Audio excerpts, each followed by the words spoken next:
Halo YouTube, kembali di channel Master Perez dan kita kembali di kandangnya Toyota. Eits, bukan yang ini kita bahas. Ini udah kita bahas cuy. Veloz, yang belum nonton videonya bisa klik di deskripsi ada atau klik di atas. Ini memang mantap. Tapi yang putih kita akan bahas. Ini dia New Fortuner GR Sport yang 2800 cc.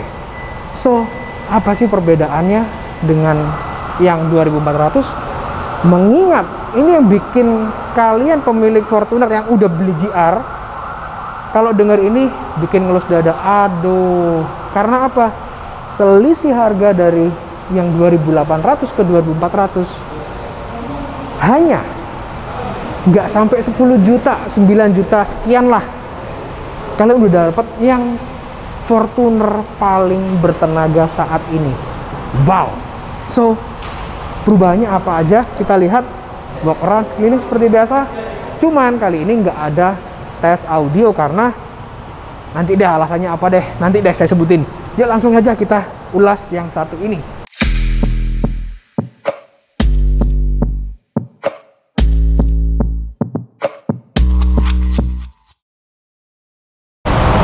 Nah, kalau kita lihat dari depan, ini orang di jalan nggak bakalan tahu kalau ini 2800. Swear. Pertama, kalau yang dulu TRD ini di sini tuh, kalian masih ingat ya, di sini emblemnya TRD, tapi ini diganti Toyota. And then logo TRD di sini hilang tapi jadi polosan. Grillnya sama persis dengan yang 2400, dengan ada kamera 360 di sini juga. Desainnya wajah ini sampai bawah, lampu-lampu krom-kroman ini itu nggak ada perbedaan dengan model yang 2400 cc. Apa ya maksudnya, nggak dibikin yang seperti TRD yang ada accent merah, di sini nggak ada, tapi ini exactly the same, wajahnya sama persis dengan yang 2400 cc guys. Nah, kalau kita lihat lebih detail lagi nih, dari grillnya, ya, lampunya, semua sama, sampai ke pendaran lampu itu nggak ada perbedaan jauh dari dibandingkan model sebelumnya. Nah, kalau kita menuju ke samping, itu juga exactly the same. Di bagian ban, profilnya juga sama, konsepnya sama. Cuman kalau menurut kalian nih, suka yang seperti ini atau yang TRD yang full black? Nah, silahkan sampaikan komentar kalian guys. Profil bannya 265/60 ring 18 dengan balut ban dweller ya, depan belakang. Rem juga cakram depan belakang. Kemudian kalau kita lihat samping, nah di bagian samping exactly the same, sama persis, nggak ada perbedaan dari spionnya yang udah black seperti ini. Nah, ini yang jadi banyak orang suka ya, antara yang warna putih dan hitamnya. Kalau hitam tuh full black, kalau putih kayak gini, perpaduan spionnya hitam dengan over fender yang ada nuansa plastik hitam, footstep hitam, dan emblem stiker GR-nya perpaduan hitam abu-abu kayak gini. Itu jadi keren banget. Dan model dipertahankan sama Fortuner tuh floating kayak gitu. Kemudian bagian atas roof rail tetap ada dengan paduan shark fin antena. Nah, ini yang kalian nggak bisa membedain mana yang 2400 dan 2800 kalau kalian lihat dari depan, dari samping, sama persis guys. Oke. Dan sudah menggunakan rem cakram depan belakang ya. Ini kalau ban belakang kita upgrade nih 20 inch aja masih sanggup. Oke. Sekarang kita menuju ke bagian belakang. Nah, kalau kalian menuju ke bagian belakang, dari desain lampu sama, nanti kita lihat pendaran lampunya. Ini juga sama guys. Roof spoilernya juga sama. Kaca juga sama. Dengan ada rear defogger juga ya, emblem dan krom-kroman ini dark chrome. Dari bumper juga kita lihat Ini bumpernya sama persis dengan ada GR di sini ya, cuman ini tersamarkan banget, nggak kelihatan. Dan kalau kalian milih yang luxury itu biasanya ada penutup ban serep ya. Kemudian ini yang bikin perbedaan guys. Nah, badge untuk 2800 2.8 GR Sport. Oke, sekarang kita lanjut ke bagian lampu belakang. Itu nggak ada perbedaan dengan yang 2.4. Siluetnya, lekukannya, nah kayak gini tuh sama semua guys. Bahkan lampu remnya juga sama, lampu hazardnya pun, lampu sen itu juga sama, nggak ada perbedaan dengan model yang 2400 cc. Dan ini kurang lebih pendaran lampunya kayak gini ya guys. Nah, jadi serupa tapi tak sama karena ini dia dengan mesinnya. Oke, sekarang kita akan lihat ke bagian dapur pacunya guys. Oke, ini dia yang paling istimewa di bagian mesinnya. Cuman ini sayangnya, aduh, nggak ada improvement di bagian kap mesin, dimana kenapa nggak ngeluarin kap mesin yang udah hidrolis. Ini nggak. Tapi ini emang improvement mesin 1GD yang 2800 cc. Sekilas memang nggak ada perbedaan, tapi cc-nya 2800 turbo VNT diesel. Dan upgrade-nya ini kalau yang sebelum tipe yang 2800 tenaganya 170-an nih. Sekarang tenaganya ini mencapai 204 PS atau 201 horsepower. Yang gilanya lagi tuh torsinya itu sampai 500 Nm yang disalurkan ke penggerak belakang dengan 6 speed. Gila. Jadi ini jujur tenaga yang seperti ini bikin otomatis ya. Kalau dulu Fortuner diremehin tenaganya paling loyo dibandingkan rival-rivalnya. Kalau sekarang I'm so sorry tuh Pajero, Santa Fe ini lebih powerful. So untuk medium sekelas SUV sementara ini ya, ini jadi jawarannya nih dengan tenaga yang cukup melimpah. Cuman ini tadi, yuk kita olahraga dulu yuk. Nah, ini yang bikin sedikit mengurangi apa ya, kesan saya tuh, ini kap berat banget loh. Kenapa nggak dikasih hidrolis? That's all. Sayangnya di situ menurut saya. Ya, dia masih menggunakan model tuas seperti ini. Oke, kita lanjut keliling lagi, kita lihat apakah ada perubahan lain selain mesin ya. Ini yang diunggulkan di Fortuner terbaru 2800 cc. Nah, sekarang kita akan mau cobain buka dengan kick sensor, kemudian power back door-nya. Kalau dari remote sih gampang ya. Yang sering menjadi kendala di Fortuner itu adalah kick sensornya. Nah, titik untuk kick sensor itu ada di bagian sini. Ini kan ada 5 titik nih. Nah, titiknya ada di sebelah sini. Kalau kita lihat ke bawah, ini di sini ada sensor benernya. Di sini ada sensor kaki. Nggak tahu ini pakai tangan bisa nggak nih. Yang penting ini harus dekat kuncinya. Oke, sekarang kita coba pakai kaki dulu deh. Kita lihat apakah mampu membuka dengan sempurna. Ini ya. Yes, it's work. Cuman itu tadi, kalau saya sarankan sih, kalau dari pengalaman saya, kalau gini, kita kaki mengayunkan gini, itu agak susah. Tapi kalau berhasil itu dengan gini. Oke, nih, kita lihat. Ini yang sering orang bingung di sini. Ini ada panah di sini kan, ini panah, and then ini sensor, kita mengindikasikan sensor parkir yang di sini, baru di bawahnya, kayak gitu. Kemudian kalau kalian mau lihat di sini juga ada nih panduannya. Jadi kalau kalian beli, ini ada panduan di sini. Jadi jarak kunci sama sensor tuh nggak boleh jauh-jauh gitu guys. Ya, terkait di ruang bagasi ini nggak saya terlalu bahas lagi karena udah pembahasan di sebelumnya. Yang belum nonton sekali lagi silakan nonton.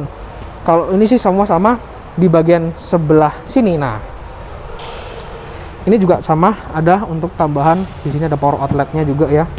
Kalau di sini untuk tools perlengkapan ini kosong. Ini biasanya tools box. Ada segitiga juga biasanya kadang di sini. Oke. Jadi ini pembahasan nggak saya bahas lagi. Oke, kita akan lanjut pembahasan ke ruang kabin tengah seperti apa. Kita menuju ke bagian dalam atau ruang tengah. ini sih benernya nggak terlalu berbeda, bukan nggak terlalu lagi, memang sama dengan yang GR 2.4 kemarin. Dari pintu nih misalkan, pilar-pilar ini masih panel-panel keras. Yang sini udah soft dengan stitchingnya kayak gini. Ini dengan ornamen wood dark seperti ini. Kemudian di bagian sini ini ada emblem Fortuner seperti ya Fortuner sebelumnya. Ini kalau kita lihat dari pijakan, misalkan dari bawah nih, pijakan, sill plate, karpet, itu semua sama. Nah, kalau joknya ini juga kurang lebih sama dengan konsep yang sporty abis, warna hitam semua, stitchingnya. Oke, sekarang saya akan coba masuk ke bagian dalamnya, guys. Oke, sekarang masuk ke bagian dalam. Yang benernya cukup sangat disayangkan adalah dari Fortuner ini nih, benernya ini ya. Oke, saya masuk dulu deh.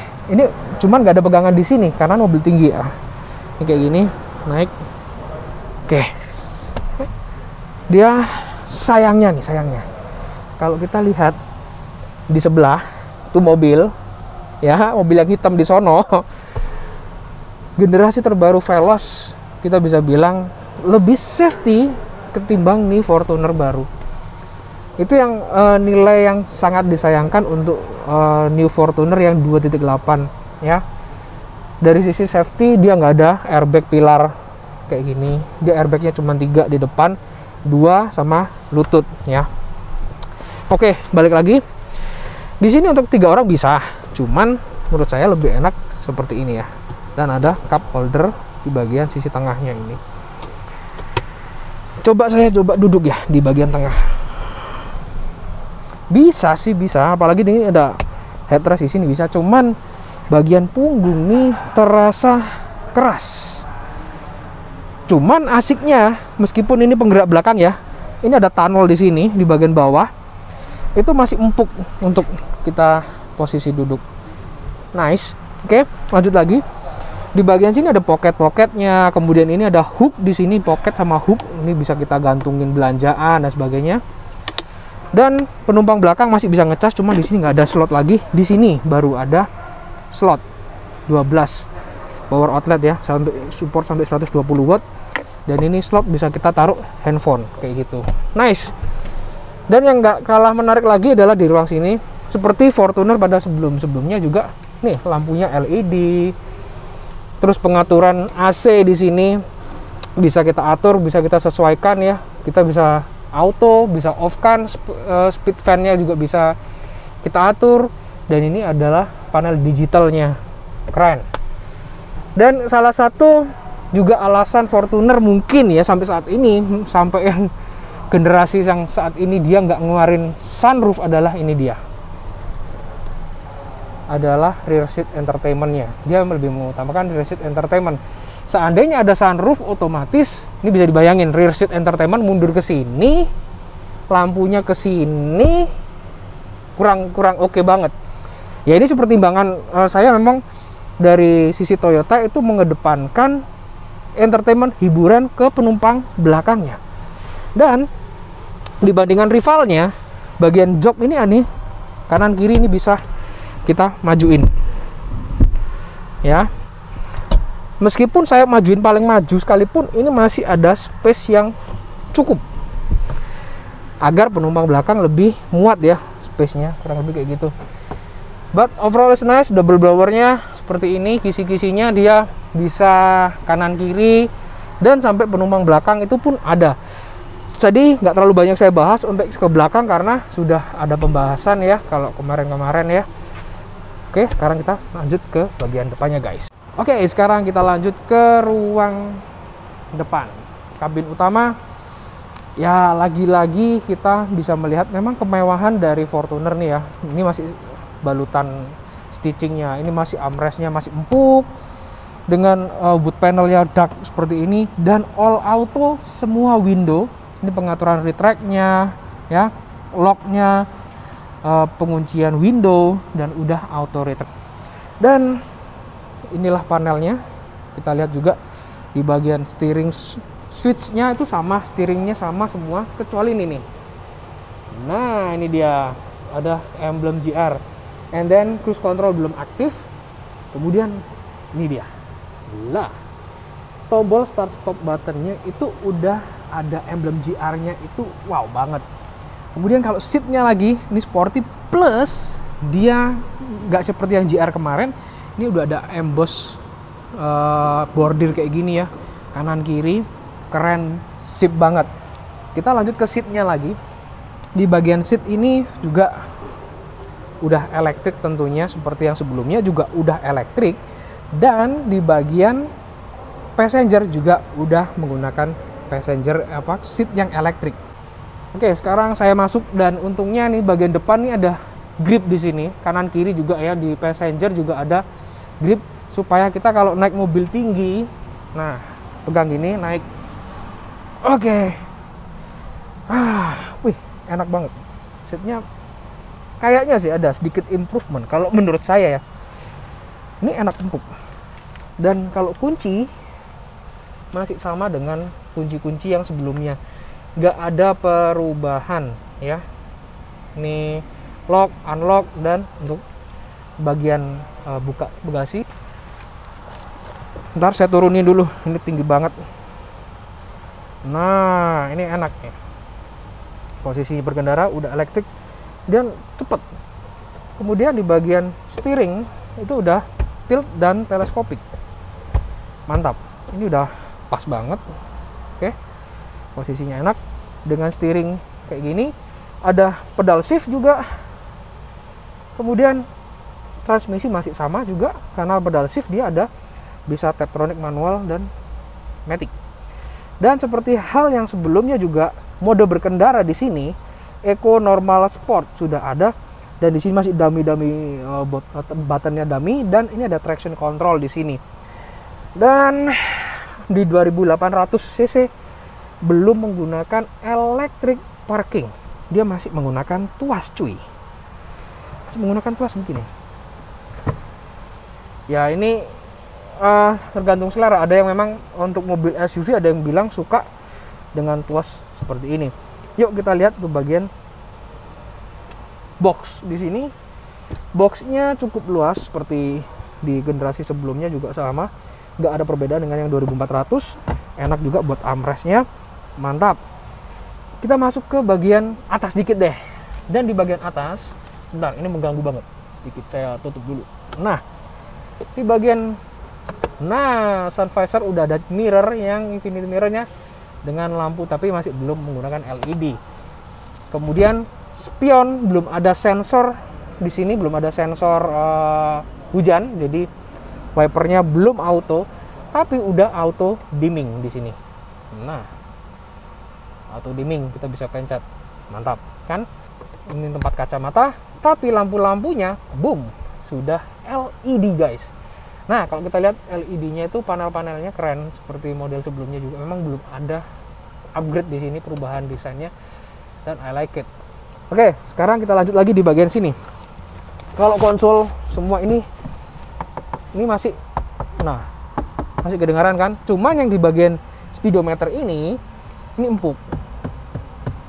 Di sini kita bisa lihat ada sensor cahaya di mana mengindikasikan dia udah lampunya otomatis ya. Dan menuju head unit, kemudian panel AC udah dual zone di sini. Kemudian di sini ada power outlet.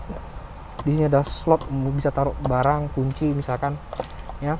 Dan di sini udah ada wireless charging. Dan bagi yang belum nonton pembahasan saya yang terkait New Fortuner GR sudah saya peragakan ya. Kemudian di sini ada konsol, ada slot untuk minuman, cup holder juga di sini. Model soft opening. Kalau kita geser lagi ke sebelah sini, di dashboard ini dia ada panel storage dan logo emblem Fortuner bisa kita pencet, boom. Dan ini bisa menjadi laci atau chiller. Chiller itu bisa pendingin, seperti Innova juga bisa. Di sini tuh sebenarnya di dalam tuh ada, kalau kita lihat mungkin agak ke sini dikit. Nah, ini. Nah, itu ada untuk on off atau pembukaan dari AC biar masuk gitu ya. Oke. Sekarang kita lihat di bagian sini. Kita pencet, boom, soft opening untuk boxnya. That's all. Oke, sekarang kita akan lihat di bagian sisi instrumennya guys, seperti apa, apakah ada perubahan dibandingkan 2.4. Oke, lanjut ke bagian steering switch-nya. Ini nggak ada perbedaan. Tadi yang saya juga bilang, sayangnya dia nggak menyematkan safety aktif, misalkan cruise control yang adaptif itu belum. Sedikit minus. Coba kita klik tombol di sini. Sebentar saya lihatkan. Boom. Boom. Di bagian panel ini ternyata LCD-nya muncul logo GR. Wow, baru saya lihat. Ini tampilannya juga seperti pada umumnya di Corolla Cross. Bentar, sebelum kesini kita kesini dulu deh. Lihat apakah ada perubahan di sini. Semua rasanya sama sih ini informasinya. Informasi nggak ada perubahan. Cuman ini juga yang sebelumnya GR juga ada. Ini ada posisi roda. Jadi kita tahu posisi roda kita ini lurus atau enggak kayak gitu guys. Nah, mantap. Kalau yang ini message juga. Untuk engine-nya kita belum nyalain sih.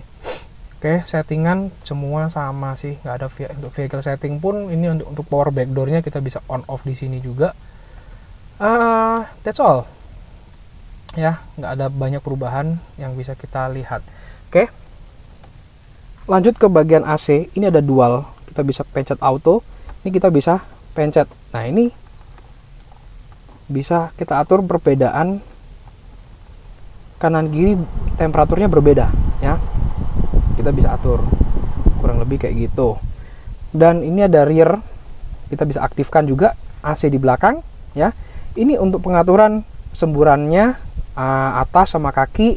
Cuman ini dual zone-nya ini nggak bisa untuk seperti yang kemarin juga pernah saya bahas, nggak bisa kita atur set kanan kiri semburannya berbeda. Ini semburannya semua nyambung. Yang berbeda hanya suhunya guys. Oke, sekarang kita lanjut ke bagian sini. Ini banyak yang orang nggak tahu juga. Ini defogger front sama rear. Ini beberapa customer kemarin ada yang melakukan perjalanan jauh, terus hujan dan ternyata kaca depan ngembun. Itu bingung. Nah, ini ada front itu untuk front defogger. Jadi kaca depan misalkan ngembun, kalian pencet ini. Nah, kalau yang ini untuk yang belakang ya. Jadi misalkan ngembun, ini yang kalian aktifkan kalau perjalanan jauh. Jadi begitu guys. Kalian ini bisa, kalau misalkan ini di off kan dualnya, maka ini akan ngikut. Temperaturnya kanan kiri akan ngikut. Oke. Sekarang kita lanjut ke bagian head unitnya. Dari generasi sebelumnya itu kalau Fortuner, kalau kita tahu ya, dia ada untuk CD dia akan tilt. Nah, kalau yang di generasi yang terbaru ini udah nggak ada. Ya, jadi ini tampilannya udah kayak di Corolla Cross. Ini untuk misalkan kita ngecek e-money kayak gitu. Kemudian media, audio, video, ini radio, video kita bisa menggunakan piranti kita, misalkan USB dan sebagainya. Ini connecting USB-nya belum tersambung. Picture kita bisa juga lihat, kita bisa set wallpaper juga. Boom. Ini dia. Lokasinya bisa 360 kamera dan ada guideline seperti ini ya. Itu kami nggak bisa pencet-pencet, cepat pencet, mau yang mana, pencet. Nah, keren. Dan demikian untuk ulasan New Fortuner GR Sport yang 2800 cc. So what do you think? Dengan selisih harga cuma 9 juta, tapi memang dengan ya sedikit perbedaan sih kayak emblem-emblem ini tadi, dan yang pastilah powernya. Itu menurut kalian gimana? Nah, audio saya nggak mau ulas lagi karena udah pembahasan yang sebelumnya, karena nggak ada perbedaan. Yang belum nonton GR Fortuner ya, Fortuner GR yang terbaru yang saya pernah bahas, dan itu ada tes audionya, silahkan klik link di atas. Oke, demikian ulasan Fortuner. Silahkan sampaikan komentar kalian gimana menurut kalian untuk Fortuner. Dan untuk ending sedikit, memang ada mungkin kekecewaan bagi kalian ya, 2800 memang masuk. Cuman kenapa kok nggak dibikin desain depannya itu seperti yang Fortuner Legender di Thailand, seperti ini gambarnya, kurang lebih gambarannya kalian bisa lihat. Itu yang menurut saya agak sedikit mengecewakan bagi kalian para user Fortuner dan sebagainya mungkin. Nah, itu silakan sampaikan komentar kalian di bawah terkait kenapa Fortuner nggak masukin yang model desain wajah Legender. That's all. Oke, sampai jumpa di video-video selanjutnya, and bye-bye guys.